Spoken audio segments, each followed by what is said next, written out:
taking your calls and comments right now. Dial 1850-104-106. Cork's Red FM. I was going to be a very busy morning this morning, so I want to catch up with Vera Twomey before I run out of time, because she is one heck of a busy lady. She's in The Hague. All of the family are there to get medicinal cannabis treatment for Ava. And I believe, and I read out on air yesterday, because Vera was in touch, the treatment began yesterday. Let's just find that out. The Hague, lads, is in the Netherlands. Vera, good morning.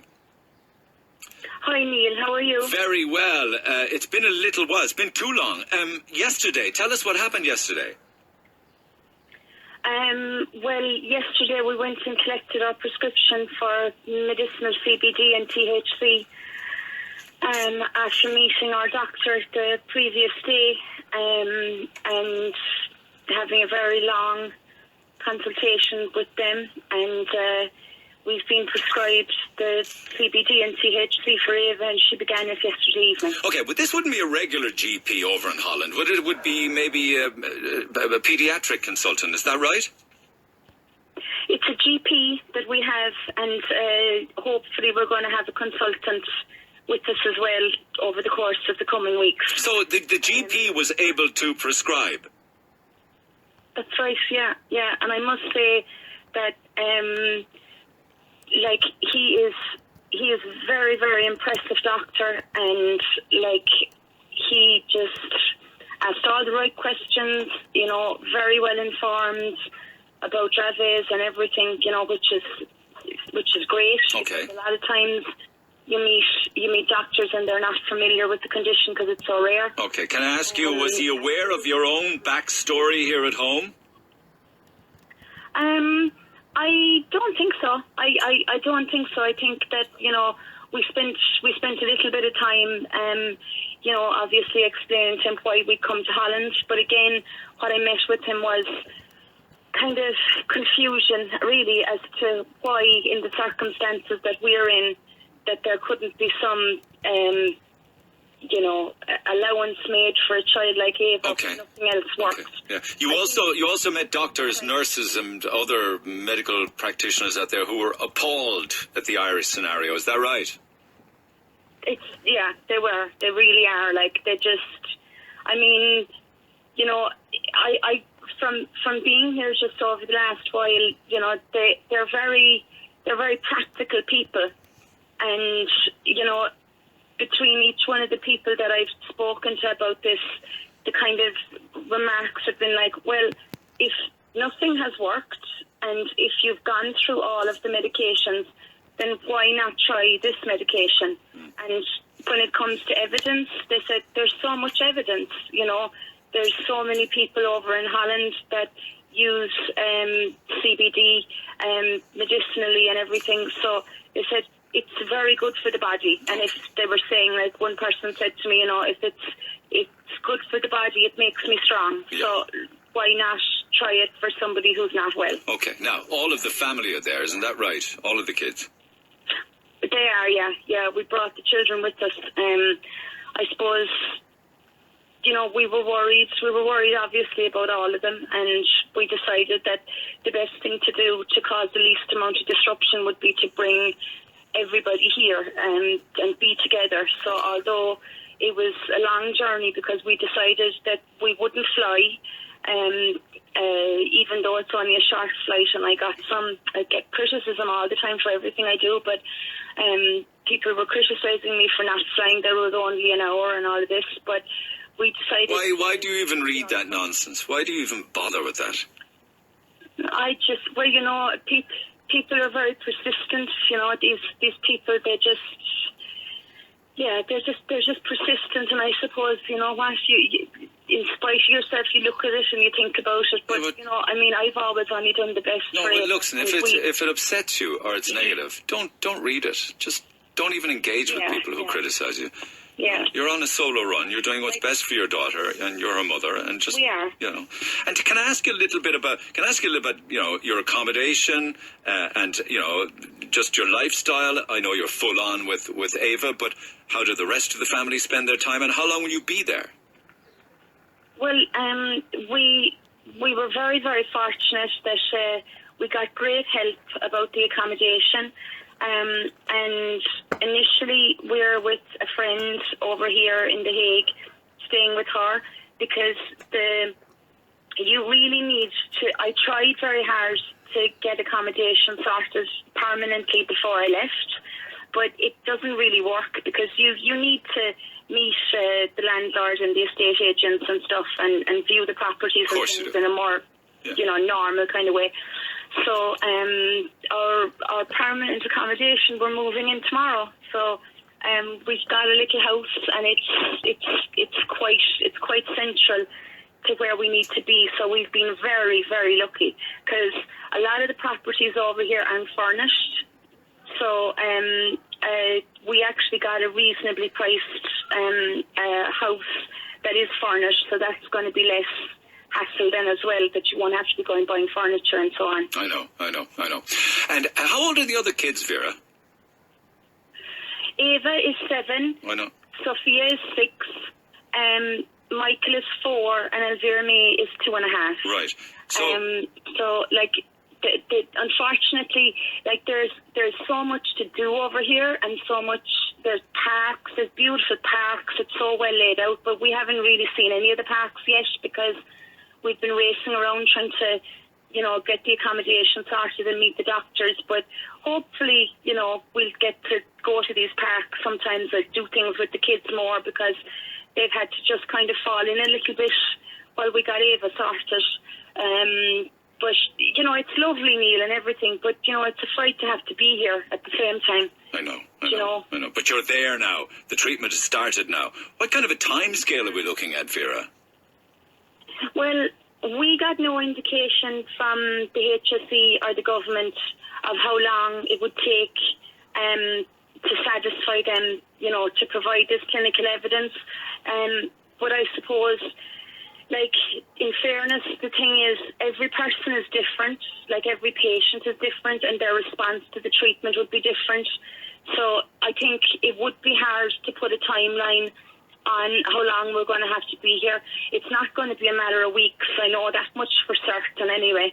And judging by the attitude of the government and the HSE, it's probably going to be a difficult journey, so I think we'll be here for several months. Several months? So you're saying longer than 3 months? Yeah.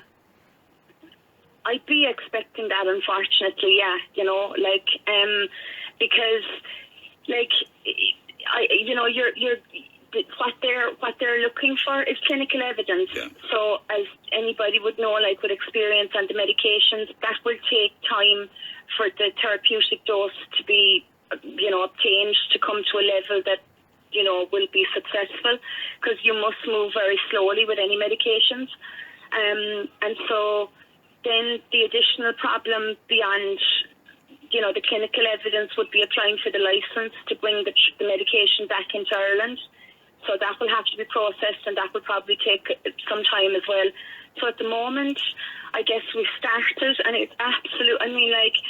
Ava had a seizure yesterday morning, and it was the most, oh my God, I just can't tell you, the idea that, after we got her settled again, that we were going to be able to go out and get something to try and help her, Neil, that's all I ever wanted, was something to help her. And we started last night, and the doctor was wonderful, he was also talking about, her diet and everything like that, and thank God most of what we were doing regarding her diet was positive in his eyes as well.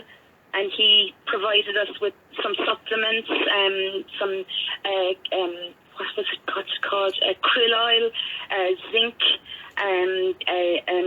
D vitamins, to help boost her immune system. Do you have to pay for all of that? Does the doctor have you do, Neil. Paid by you? You have to pay for everything. So all of this comes out of your GoFundMe account then? Yeah. Yeah, it does. Okay. It does. And God, I can't tell people what it means, what they've done for us. Mags and Owen set up the bike run last Sunday in Macroom. They're organising a kind of a music event above in Dublin, and the Mark O'Donnell in the hemp store. They're trying to organise a night of music. If there's any musicians down in Cork that would be interested in taking part in this, we'd so appreciate it. I think they're aiming for the 18th of July, I think. All right, well, we can give that a good push. I'll get some more details on that and give it a go. Are you missing home? Sure, of course I'm missing home, I mean, it's lovely here, but, you miss your own place and your own things around you and your friends and stuff, and, it's not nice, it's great, and you can, like I said at the beginning, just trying to make it an adventure for the children, but, they miss my mother very much, and, it's upsetting for them at times. Yeah, but the three lads, they know why you're on this trip, don't they? They know the importance of it, Eve, and everything. Yeah, I've always kind of thought, I've never hid anything from them, because whenever I went to Dublin or anything like that, I was telling them, I'm going to Dublin to try and get the medical cannabis for Eva, and they're not big fans of Simon Harris. I have to tell you that. They'd say Simon is a bad man, and things like this. And the way kids do. I know. Yeah, the way children do, yeah. I know. All right. Well, look, we'll stay in touch and see how things go. Have a lovely weekend. When will you start seeing a difference and a change from the CBD THC? Well, look, I mean, the thing about it is we're in exactly the same position now as we were last October when we started the CBD oil, because I was saying to Myra, just before I came on to talk to you, that when we started the CBD oil, we were looking and saying, is she okay, and is there any change? And then you'd say, God, she's a bit brighter, but can she really be brighter after a day? No, I won't say anything because maybe I'm imagining that. Yeah, I know. It's going to be the same again now, yeah. It's the same again, because she was inside just now, and I think she was saying more letters of the alphabet than I've heard her say in a while. But then you're like, is that a coincidence? Is that happening already? I don't know. I mean, that's the thing. Every person is different, so... Well, you'll be keeping a close eye on her then, that's for sure. Yeah, we kept a really close eye on her last night anyway to see how she was during the night and everything. So, yeah, I mean, she's sitting inside on the couch now and she's happy and I think I really do. I think we're on the right road, and I just urge people just to please, if you can, to share the GoFundMe page around, because my biggest worry is how long we're going to be here, and trying to the accommodation is. I mean, we've got reasonable accommodation, but it's still expensive, and it's a city, so. We appreciate people's support so much, and thanks for having us on all the time. Not at all. Is rental expensive there? Yeah, it is. Yeah. Be more so than here, like more than $1,000 a month or 12 or 1,300 a month kind of thing. Yeah, it's more than it's up to $2,000, for what we need, it's expensive, and you have other expenses attached to them. So, All right. Well, listen, we'll keep asking, but I know. No, don't worry about it. We'll push that. Listen, good luck with the move into your own little house, and we'll stay in touch, and have a good weekend. Enjoy some family time. Yeah. Okay. Yeah. So, hopefully we'll have more good news for you again in the coming weeks. Absolutely. Keep a close eye on her and report back. Thanks for now, Vera. Mind yourself. God bless. Thanks for having us, Neil. Take care. Bye-bye. The GoFundMe account now is at €25,586. €25,586. If you've any few bob at all and you feel for Vera Twomey and the Eva Barry and the Barry Twomey family, then log on to www.gofundme.com/Ava Barry, AVA Barry. Details are on our Facebook page and our Twitter pages as well. They have to go away to get the CBD with the THC in it, which is not legislated for here as over-the-counter prescription medication. So when they're away, for the several months with treatment. They've had to go away to be able to come back. The doctor that's looking after Ava in the Netherlands will observe her, get the dosage right, write it all up. The license will be applied for then, and then they'll come back with all of the medicinal requirements. The medication will be given to them here, but the practitioner or the GP and maybe some pediatric neurologists in Holland will put together a report on the dosage and everything. That will all be brought back to Ireland, and under license then they'll be able to continue with the treatment here. I hope that explains the scenario that they've found themselves in. Back after the break on 1850 104 106. Okay, our lines